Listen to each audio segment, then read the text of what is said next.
फिलहाल आज क्या हालात हैं दिल्ली जल बोर्ड के, उसके दफ्तर का जायजा लिया हमारे संवाददाता अजीत द्विवेदी ने। आइए आपको दिखाते हैं।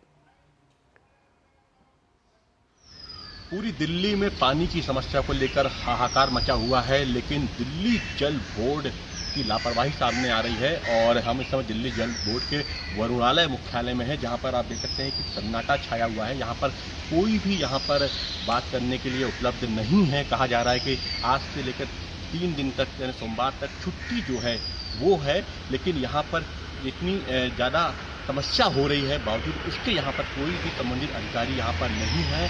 और पूरा जो परिसर है, जो वरुणालय का जो परिसर है, दिल्ली जल बोर्ड का मुख्यालय है, वहाँ पर पूरी तरीके से सन्नाटा है। कोई भी यहाँ पर नहीं है जो कि जनता की समस्या को एड्रेस कर सके, जनता की समस्या का समाधान कर सके। और जिस कारण से यहाँ पर लोग आ रहे हैं और लौट के वापस जा रहे हैं। और कहा जा रहा है कि 3 दिन की छुट्टी होने के कारण यहाँ पर कोई भी अधिकारी, कोई भी कर्मचारी यहाँ पर उपलब्ध नहीं है। दिल्ली में जिस तरीके से पानी की समस्या है उसको देखते हुए कहीं ना कहीं ये लापरवाही सामने आती है कि ऐसी विषम परिस्थिति के समय कम से कम यहाँ पर कोई तो अधिकारी या कोई ऐसा व्यक्ति होना चाहिए जो कि लोगों की समस्याएं सुन सके और उसका समाधान करने की कोशिश करे। लेकिन यहाँ पर पूरी तरीके से लापरवाही निकलकर सामने आ रही है। कैमरामैन विक्की के साथ अजीत द्विवेदी, डीडी न्यूज, दिल्ली।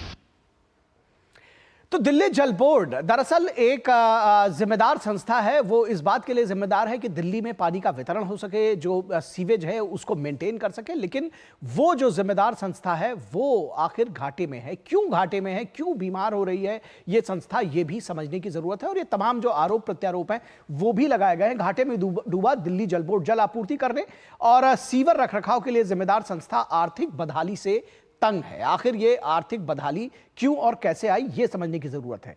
कुप्रबंधन के कारण ना तो पानी की बर्बादी रुक रही है और ना ही राजस्व बढ़ रहा है। राजस्व भी नहीं बढ़ रहा है और पानी की बर्बादी भी नहीं रुक रही है।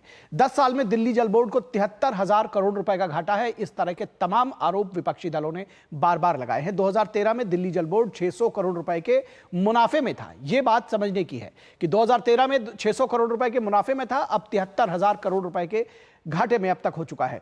वर्ष 2019-20 में घाटा 344.05 करोड़ रुपया तक पहुंच गया और यह उस वर्ष का घाटा है। 2021-22 में 852 करोड़ रुपए से भी ज्यादा बढ़कर 1,196.22 करोड़ रुपए पहुंच गया।